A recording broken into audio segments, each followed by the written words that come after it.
கேமராவோடவும் நுணுக்கமான எழுத்தர்களை நியமித்து இறைவன் வேலை வாங்குகிறான். நாம் செய்கிற அத்தனையும் பதிவு செய்யப்படுகின்றன.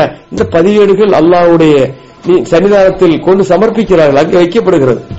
அல்லாஹ் புரட்டுற நாளைக்கு எங்க வா தம்பி, நீ சொர்க்கத்துக்கு போவா, என்ன காரணம்? இந்த மத்தியா நீ நல்ல பண்ணிருக்கிறான், நீ நரகத்துக்கு போவா, என்ன காரணம்? இந்த பாரு, ஏழை பாரு, மறக்க முடியுமா?